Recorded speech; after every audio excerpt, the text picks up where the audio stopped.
Ýan habarlardan bellep geçişmedi ýaly Pakistanyň resmileri ýurdun gün ortasyndaky Karachi şäherinde ýaragly adamlaryň awtobusy od açmagy netijesinde adynyň 43 şahy musulmanyň şol sanda dinanlaryň we çağlaryň ölendigini we başga bir näçesiniň yaralanandygyny habar berýärler.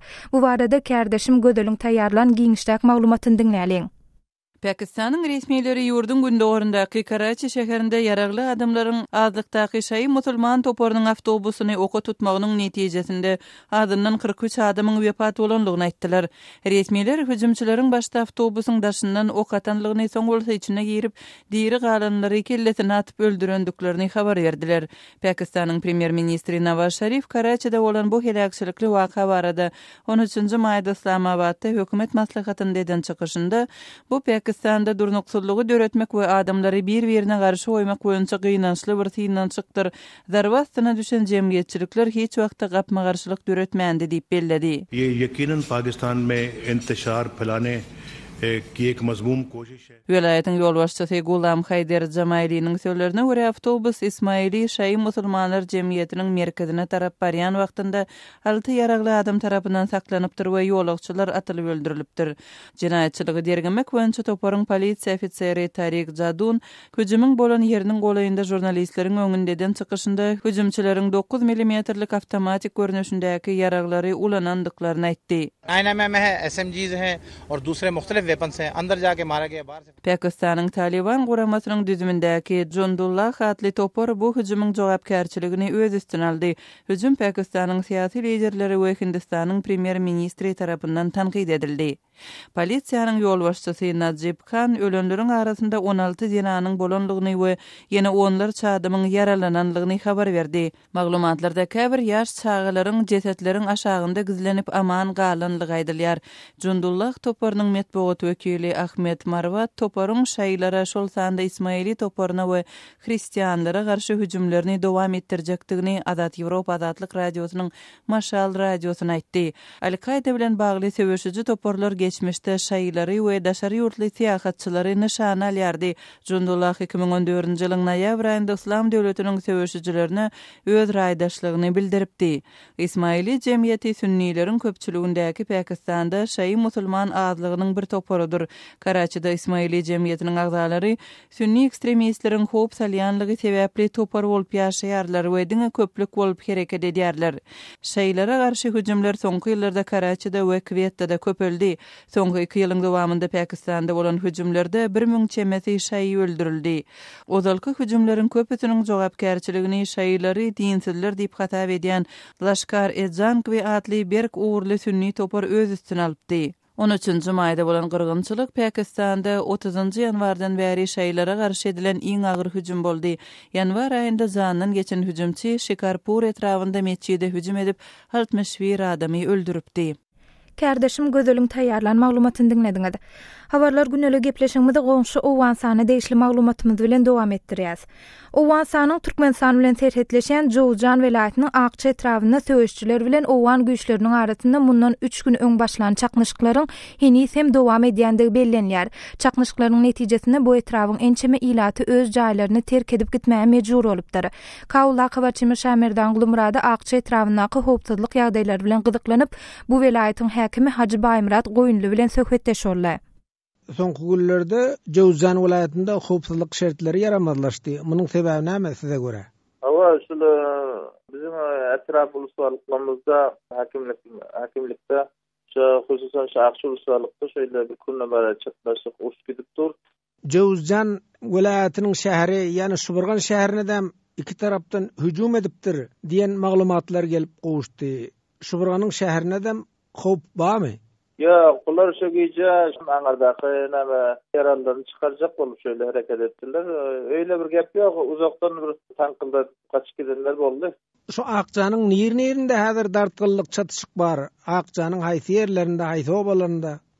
Akçanyň Sakçyköl obasynda, Surx obasynda, böyle Kölbakkal obalarynda şöyle çatmalar var, öyle talyplar var.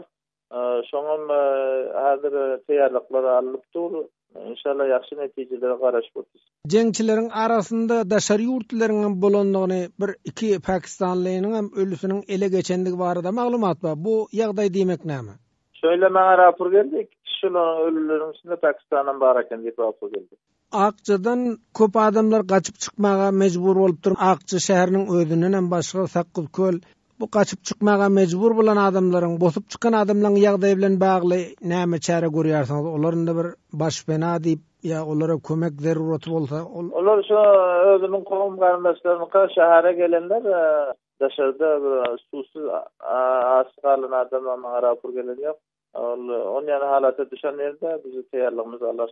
Asuda ilatdan hem yaralanan bolupdyr, ölen yaralanan adamlar bolupdyr. Näçe adam yaralanyp, näçe adam öldü asuda ilatdan? Şükür ölen adam ýok. 7 kişi yaralandy şoňuz.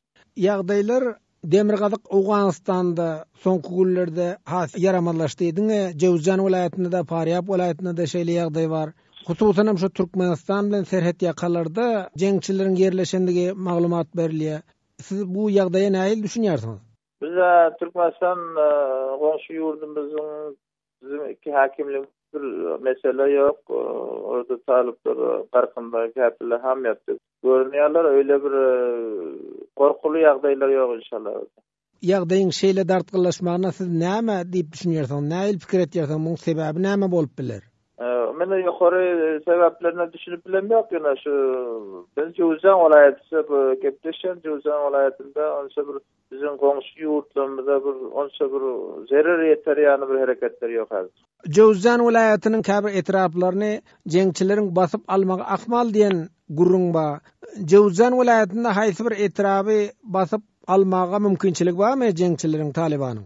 Ama şoň üçin çaklaşykly gidip men aksany aljak diýen meselesini olur etdiler. İnşallah öýle ýagdaýlar bolmaz.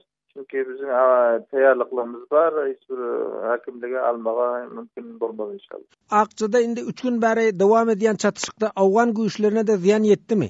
Awgan güýçlerinde 5-6 kişi yaralandy, ölen kişi ýok. Söhbetdeşlik geçirip azatlygy ýetiren Şaýmyrdan Ulmurady. Mundan 10 ýyl öň, ýagny 2005-nji ýylyň 13-nji maýynda Özbekistanyň Andijon şäherinde müňlerçe adam ayaga galypdy. Bu waka Özbekistanyň harby we howpsuzlyk güýçleri tarapyndan ýara bilen basylyp ýatyrylyp, sanlyca saýdyň dowamynda ýüzläp adam öldürilipdi. Azatlyk radiosu bu sene münasibetli adam hukuklaryny gorap çykyş edýän Human Rights Watch guramasynyň Merkezi Aziýa boýunça ilmi barlygçysy Steve Swirdlow bilen söhbetdeşlik geçirdi.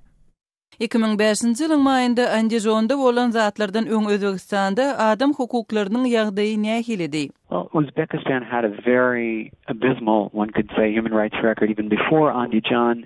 Özbekistanyň adam hukuklary ýagdaýy elhinçdi diýip aýtsak bolar. Hatta Andijon wakasyndan öňem hökümet oppozisiýany ýygyderli ýok edýärdi. Adam hukuklaryny goraýjylar ýygarlaýardy. 1998-nji ýyl töwereklerinden bäri bolsa, din boýunça dünýäde iň bir repressiw kanunlar kabul edýärdi. Özbek hökümeti garaşsyz musulman hasaplanýanlaryň müňlerçesini edenetlikli ýagdaýda tutup saklady, gynady we uzak möhletli türme tutsaglygyna höküm etdi. Garaşsyz musulman olanlar öz dini nanjyna özbek häkimetleriniň döreden bir döwlet gözegçiliginden daşardy ýan adamlar bolýar. Ýagny bu olaryň öz öýlerinde namaz okumagyny, ruhsat berilmedik dini dewiýaty saklamagyny, ýalňyş görnüşde ýa ýalňyş ýerde sakkal goýbermegini ýa hyjab giýmegini hem aňladyp biler. Ýöne Andijon wakalarynyň adam hukuklary ýagdaýy şeýle yaramaz hem bolsa, Özbekistanyň Daşkendiň adam hukuklary meselesine başgarak ýagdaýda çemeleşmek ähtimallyklary hem bar ýaly görünýärdi. Mysal üçin 2002-nji ýylda olar Birleşen Milletler Guramasynyň adam hukuklary ekspertiniň birinji hem soňky gezek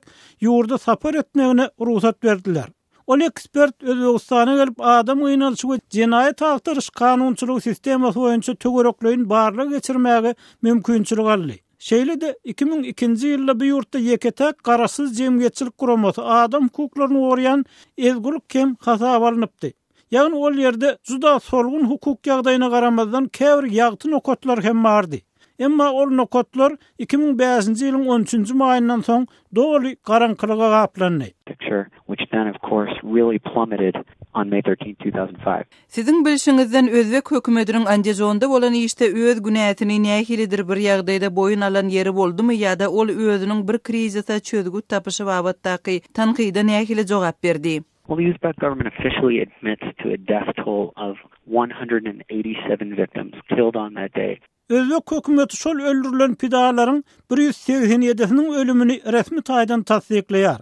Hökümetin resmi jogaplaryny jemgyýetçilik üçin ýaýradan beýanatlaryny ol pidalaryň ählisiniň hamala yaragly adamlaryň gurnan zorlukly wakalary netijesinde ölenini gaýdylýar. Elbetde hökümetiň aýtmagyna görä ol yaragly adamlar islam halfatyny gurmak synanşygyny edipdiler.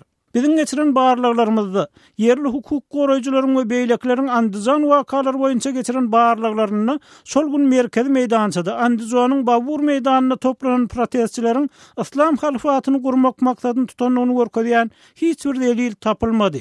Hakykatda bizim bağırlıklarımız ol yerde elbette mehelläniň içine aralaşan yaragly elementleriň bolanyny görkezdi. Ýöne şol jinayet edilen may gününe köpçüliklerin protestleri alyp gelen wakalaryň hem bolanyny. Ýagny Andijanyň müňlerçe ýaşaýjysynyň ýurtda giň ýaýran korrupsiýa, garypçylyk, hukuk bozulmalary barada pikirlerini aýtmak we seslerini eşitdirmek isländiklerini görkezdi. Olar şol gün özbek häkimetleriniň belki de Islam Kerimowyň hut özüniň arzularyny dinlemegine we meselelerini çözmegine garaşypdyrlar. Emma özbek hökümeti bu meselelerin hiç birinin şol sanyny soňu bilen bolan zorluk wagtynyň içine asla aralaşmak islemeýär we ol wakalaryň halkara derňegine şol günden şuňa çenli ruhsat bermäni gelýär. Has refused to allow an international investigation into those events from the beginning until now. Kardeşim gözelin geçiren söhbetleşigini dinlediňiz. Gepleşigimizi Türkmenistana degişli maglumatlarymyz bilen dowam etdirýäs. Häzirki wagtda Aşgabatyň Parahat 2 mikroraýonunda ýerleşen 50-nji orta mekdebiň howlusynaky saýly baglaryň ençemesiniň kesilenini habar berilýär. Bu baglaryň kesilmeginiň anyk sebäbi barada takyk maglumat bolmasa hem soňky aýlarda şäheri awadanlaşdyrmak çäreleri diýilip alınıp barylan kampaniýanyň şäherinde käbir baglaryň çapylýanyny aýdylýar. Bu barada Aşgabatda habarçymyz Murat Urwanyň berjek giňişlik maglumatyny dinläliň.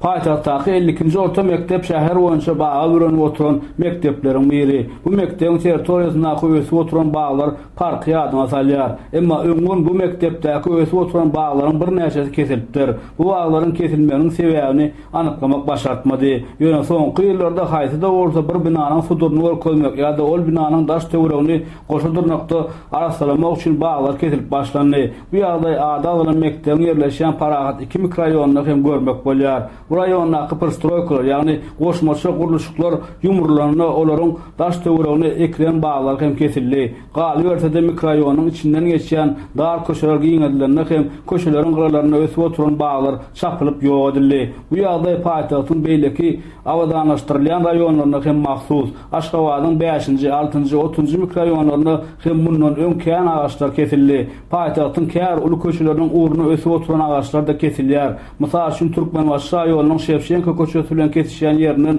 te Aýtak köşesine çenli bölegindäki baglaryň ähli seniýal kesildi. Paýtagtyň öňkü Olimpiya stadiony hem park ýaly. Emma stadion gurulup başlan soň häzir ol ýerdäki agaçlaryň ähli seniýaly kesildi. Paýtagtyň ortfalarynyň garşysynda hem häzir guruluş işleri alınıp barylýar. Bu ýerdäki köçäniň gyrasynda ösüp oturan kölegeli agaçlaryň hem ähli kesildi. Annali we 10 ýyl awadançylyk prospektlarynyň awadanlaşdyrylmagy hem-de giňeldilmegi zerarly olaryň gyralaryna baglar kesildi. BDO barýan köprüniň guruluşy Diyarbakyrda ençeme baglar kesildi. Hususan bu köprüniň Gurban Sultan Ece prospekti böleginde seteran ösüp oturan köp ýyllyk baglar çapylyp ýok edildi. Köplen şahatda ençeme ýyllap ösüp oturan saýly agaçlar çapylyp aýrylyp ýerine ar çekilýär. Aşgabatyň Goşadyrnakda ýalaňaçlanýan mikroraýonlaryň ýaşaýjylarynyň arasynda häkimetleriň alyp barýan bu Goşadyrnakdaky arasaçylyk işlerine nägilerik bildirip şikaýet edýänler hem bar.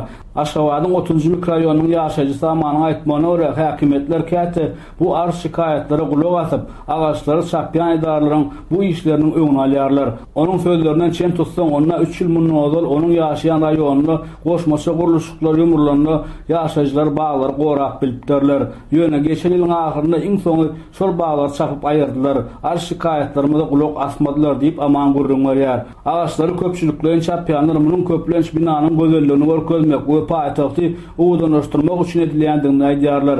Ýurtda her ýyl ýüzlerçe müň agaç nakallary ekilýär. Emma şol bir wagtda hem paýtagtyň içinde ençeme ýyllardan bäri ösüp oturan kölegeli baglar kesilip köglenip ýok edilýär.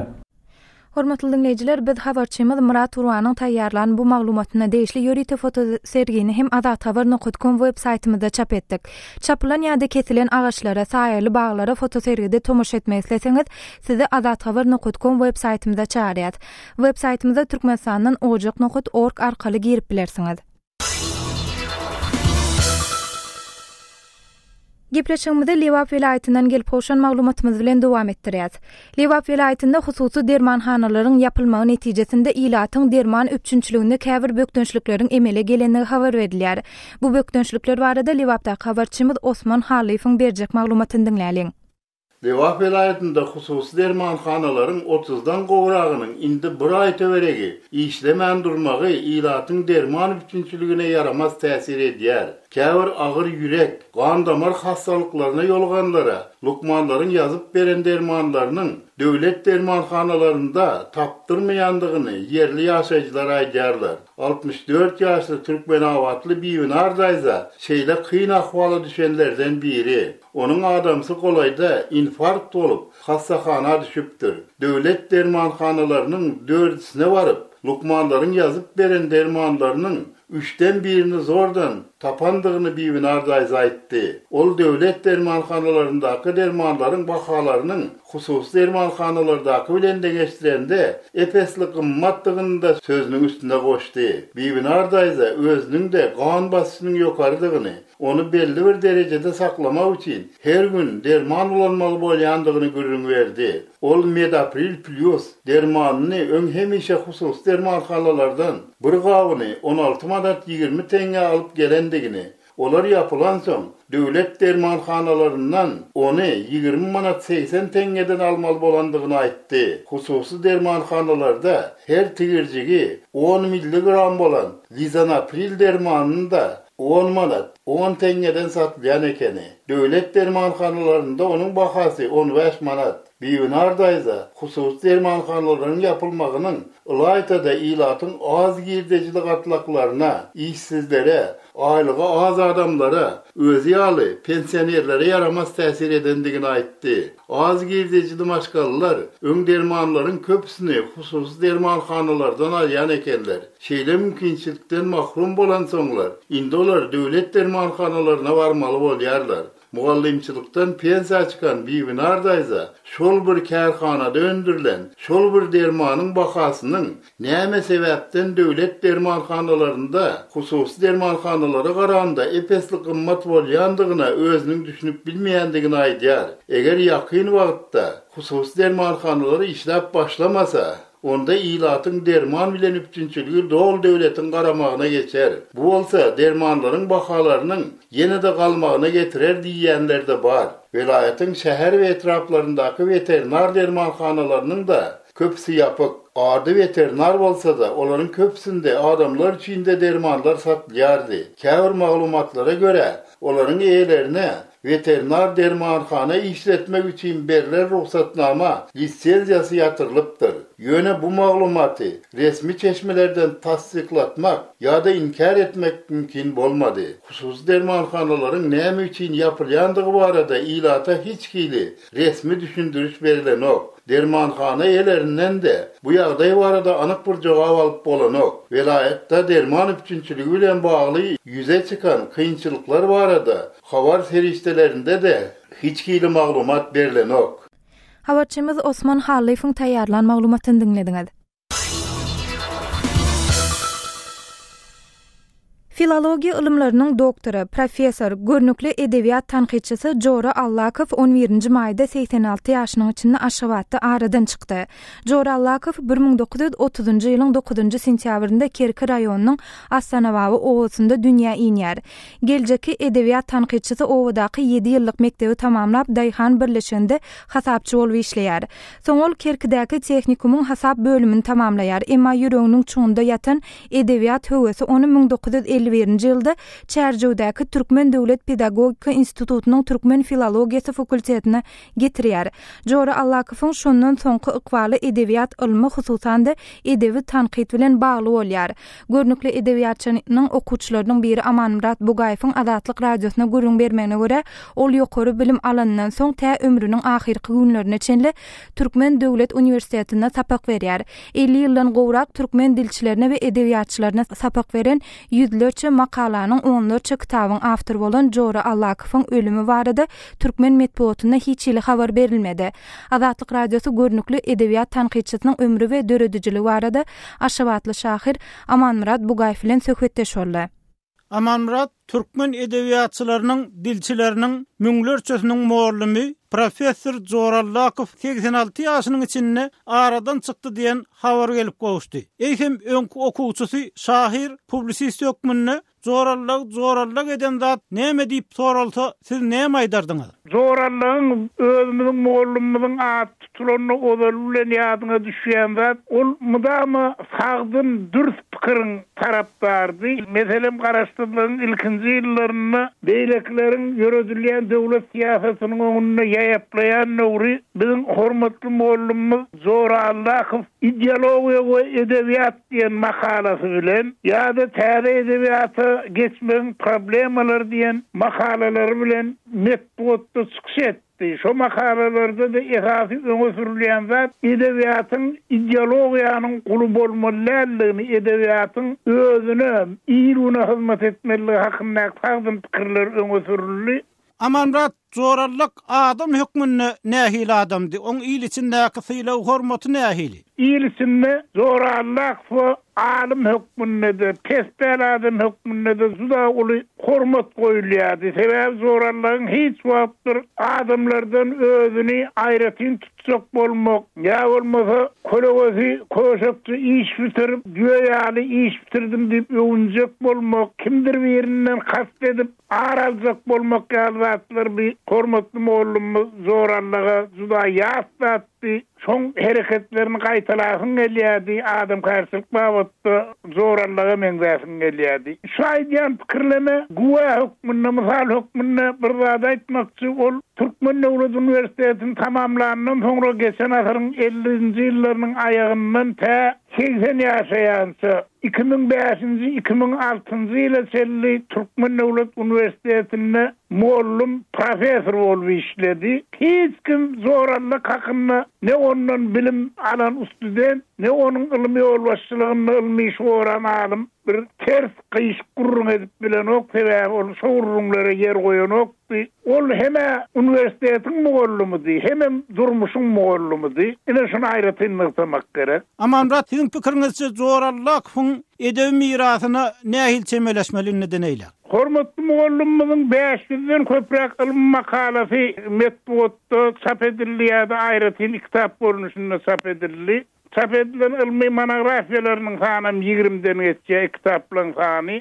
Ýöne Türkmenistanyň garaşdyrlyk ýyllary Ilaýatyda elip bisalçylarynyň soňra professor Jora Allakowyň bir kitaby neşir edilmedi. Ol kitaplar jemgyýet üçin gerek kitaplar, şonuň üçin olar täzeden toplap okuyuculara ilmi jemgyýetçilige, studentlere ýetirmek bir döwrüň zerurlugy bolup durýar. Amanmurat, buga Aşgabatdan ören maglumatyňyz üçin köp sag bolun. Sizem sag bolun. Kärdeşim Ýowşan Nurwanyň geçiren söhbetdeşligini dinlediňiz. Azatlyk radiosu merhumyň ýatan ýeriniň ýagty bolmagyny dilep, ýygyna galanlara uzak ömür arzu edýär.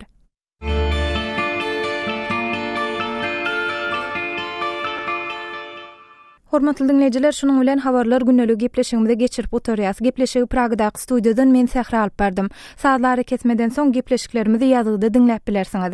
Azatlyk radiosynyň tolkunlaryndan aýrylmaň.